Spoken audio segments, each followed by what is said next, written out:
Em nome do Pai, do Filho e do Espírito Santo.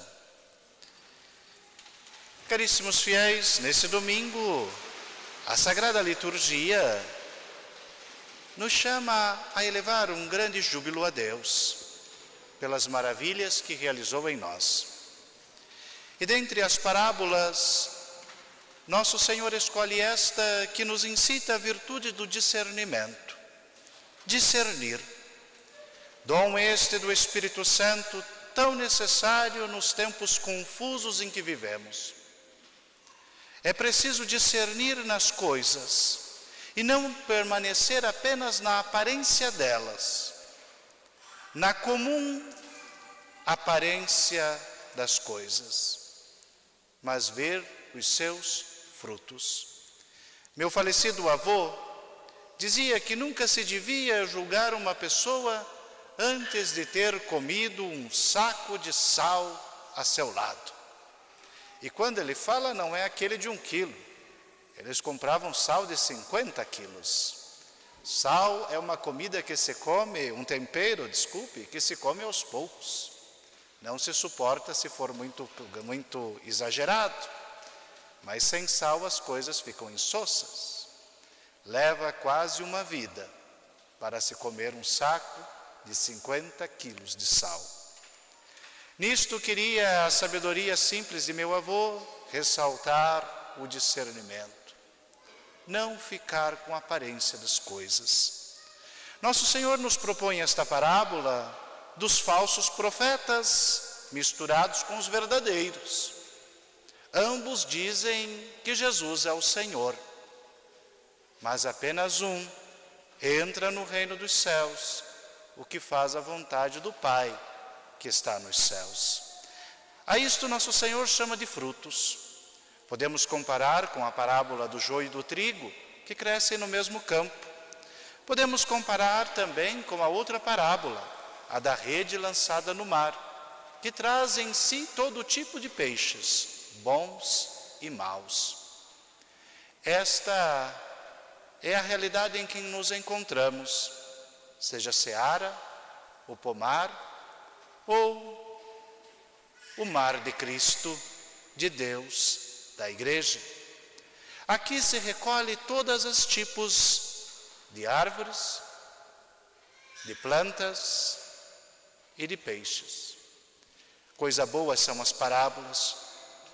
Para quem tem a habilidade de ler nas entrelinhas e usar da alegoria, dizem muito mais do que um conceito objetivo consegue dizer, e quase faz com que aquilo que só os anjos compreendem possam estar acessíveis aos ouvidos humanos, criaturas terrenas e necessitadas de graça sobrenatural para conhecer as coisas do céu.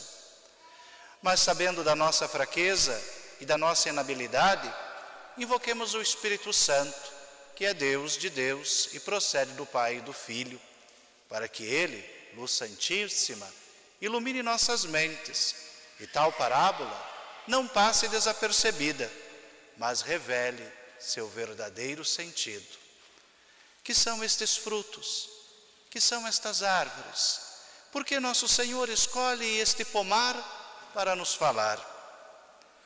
Nos adverte de falsos, quem finge ser verdade, mas é mentira. Se descobre com tristeza que algo é falso quando se precisa dele. Quando se precisa com necessidade, quando é o momento derradeiro da utilidade, o verdadeiro é forte e cumpre sua missão. O falso nos abandona, nos deixa desprovidos, nos deixa à mercê. Se compramos uma coisa vinda provavelmente da Alemanha para uma ferramenta, fique tranquilo, vai funcionar. Se ela foi produzida no Xing Ling, na hora que você mais precisa, você vai ficar sem o efeito, pois vai quebrar. O falso. É no apuro que o falso se desmascara. Aqui isso podemos chamar do fruto. Quando olhamos para uma árvore, uma macieira, uma pereira, ou seja, qualquer árvore. Percebemos quão grande é o sacrifício daquela árvore para produzir fruto. Uma árvore não produz fruto se não tem uma escassez. Ela produz folhas quando tem muito adubo, quando tem muita água, quando vai muito bem a sua vida. A árvore é frondosa e cheia de folhas sedosas, como aquela figueira que em outra passagem Cristo amaldiçoou, pois não era estéril de frutos, mas viçosa de aparência. A árvore sacrifica-se para dar o fruto. É preciso uma meia estação, uma estação que vá levar a árvore a perecer. Antes do perecer, quando começa a baixar a bonança, as flores surgem, os frutos crescem e amadurecem. E depois a árvore entra de novo em sua dormência. São as estações do ano. Depois de um longo inverno, vem uma primavera. Se tem a beleza do esplendor do verão, o calor castiga a árvore e ela adocica seus frutos. Depois do verão, se vão as folhas no outono, e então dorme novamente para o inverno. Uma vez no seminário, achamos um terreno muito bom e plantamos muito milho. E como cresceu aquele milho! O terreno era bem fértil, a estação imprópria. O milho cresceu, passou de 3 metros. Estava bem mais alto que nós, encheu-se de uma espiga muito grande, era um verdadeiro milhão. Quando abrimos as espigas, tinha um ou outro milho, só aparência, adubo demais, estação fresca demais. A planta dedicou a si mesma, não dedicou-se aos frutos. Assim, queridos fiéis, podemos eu e tu também pensarmos sobre esta realidade. Quando falamos das coisas de Deus, quando falamos das coisas sagradas, sejamos nós clérigos ou leigos, falamos a nosso bel prazer, a nossa conveniência, à luz da inteligência, à disposição do sacrifício por Cristo, ou estamos nós mesmos falando para o nosso bem-estar, para o nosso ego, para o nosso convencimento? Há qual motivo de abrirmos a boca para defender uma verdade da fé ou comunicá-la? Será a vaidade ou será o zelo pela casa do Senhor que nos leva a consumir-nos? Não são poucas as vezes em que nos entregamos ao intelectualismo passageiro, fútil, cheio de vaidade. Mas quando chega aquela provação, aquele momento difícil, aquela contrariedade, percebemos que fomos falsos profetas em tudo o que dizemos, pois nossos frutos não corresponderam àquilo que dizíamos. Olhemos aos outros, queridos fiéis, pois Cristo diz para nós que tenhamos cuidado com os falsos profetas. Gente que vem vestida de verdade, mas é falsa em sua essência. Coisa triste é esta. A pior de todas as mentiras não é aquela descarada e absurda. Esta nós já compreendemos pela inteligência. Não precisamos ainda da virtude do discernimento. Basta a inteligência para fugir dela. A pior das mentiras é aquela que vem entranhada, como que embrulhada por um verniz de verdade. Esta nos toma confiança, nos ilude, nos engana e pode nos pôr em caminho de condenação. Quando sabemos que algo vem de coisas claramente ruins, logo nos preparamos para nos defender. Quem acreditaria que poderia vir alguma coisa boa do comunismo? É claro que não. Basta a inteligência para saber que nada bom vem do comunismo. Você não precisa da virtude sobrenatural ainda. Basta ter uma mente que não esteja imunizada cognitivamente, capaz de compreender que A mais B formam um alfabeto, que 2 mais 2 são 4. E alguns bons teóricos nos dizem que vamos ter que provar que 2 mais 2 é 4, se não quisermos ir para uma nova guilhotina. Porém, quando vem da Mãe Igreja, quando vem de algo com título de sagrado, Pontifícia Universidade, Ateneu Angélicos, quando vem de um Santo Anselmo, locais em que a teologia produziu tantas maravilhas, nos assusta, porque vem com um título, com um verniz, com uma chancela de verdadeiro, bom e justo. É neste caso, queridos fiéis, que devemos nós pedir ao Espírito Santo com mais clareza, com mais destreza, com mais afinco aquela virtude do discernimento, para separarmos a mentira da verdade.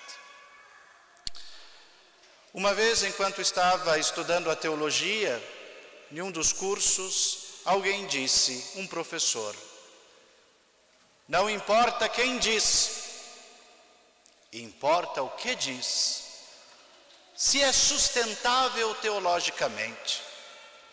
Com a morte da verdade, aquela verdade intelectual, do 2 mais 2 é igual a 4, com a morte da verdade, o discurso tomou o seu lugar. A falácia retornou ao meio acadêmico.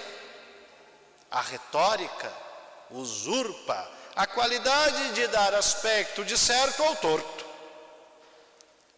Não basta saber o que disse, se é sustentável ou não. É preciso saber quem disse, por que disse, como viveu, como morreu e que discípulos deixou. Nisto, queridos fiéis, temos que nos pôr na mesma linha do apóstolo São Paulo, imitadores de Cristo. Se na nossa vida os frutos não são aqueles da árvore da cruz, não somos cristãos. Se não está em nossa natureza, em nossa vivência, em nossa vontade, a disposição ao sacrifício, não somos de Cristo. Se buscamos apenas satisfazer a nós mesmos, não somos de Cristo, porque nossos frutos não são os frutos de Cristo, que não poupou-se a si mesmo, mas entregou-se completamente, totalmente à vontade de Deus. Oh, coisa difícil é esta, que Deus quer. Afinal, o que é que Deus quer? Não pode nos mandar uma mensagem clara?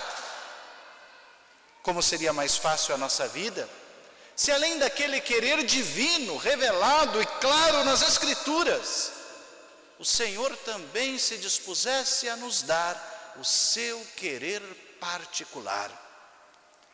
Só entra no céu quem faz a vontade do meu Pai que está nos céus. Eu e tu não precisamos de muito esforço para estarmos bem convencidos de que queremos fazer esta vontade. Quem de nós pelejaria contra Deus?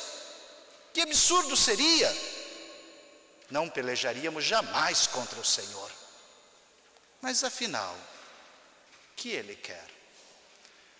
Teologicamente é claro. E o apóstolo São Paulo nos deixa bem escrito que a vontade do Pai é que sejamos santos. Esta é a única e definitiva resolução que podemos ter do que Deus quer, em fim último para a minha vida e para a tua. Não nos criou para o vazio, nem para a condenação, nem para o inferno. Isto não é do querer divino, nunca foi. Nos fez para si, para sermos santos, vivendo da sua vida a vida eterna.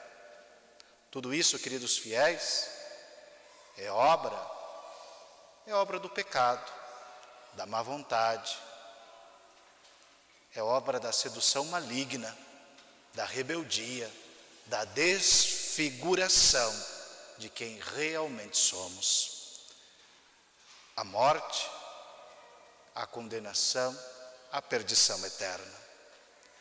Mas quando nós falamos do querer pessoal de Deus, a resposta para mim é diferente da resposta para ti.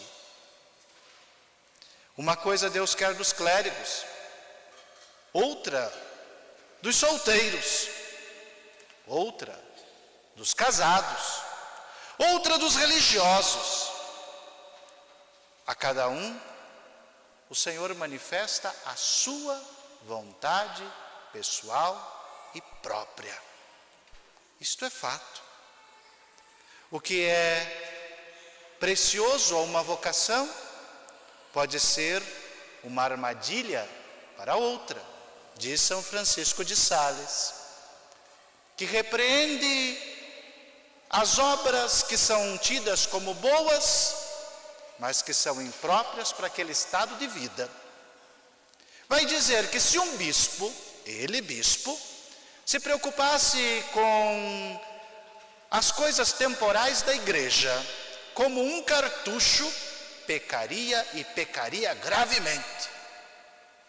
Porque o bispo cabe vigiar, olhar, prevenir e advertir. Tem que estar atento às coisas do clero, dos leigos, do Estado, da sociedade, dos perigos que avançam contra a igreja.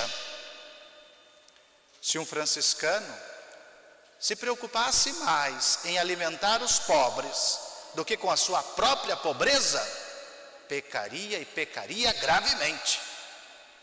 Cabem aos clérigos seculares promoverem as ações de caridade e os franciscanos darem exemplo de amor à pobreza, de santidade pela pobreza, de desapego absoluto e total dos bens. Percebem, queridos fiéis, que quando falamos desta última sentença, não é aquele que diz Senhor, Senhor, que entra no reino dos céus, mas o que faz a vontade do meu Pai que está no céu. Esta palavra do Senhor tem sentido muito diferente para uma vocação e para outra. Basta aqui a virtude do discernimento também, e entender que Deus nunca se contradiz no seu querer. Nunca. Como aceitou a virgindade de Maria Santíssima ao se consagrar no templo, sua maternidade, por obra do Espírito Santo, não contradiz, mas confirmou a mesma e única intenção.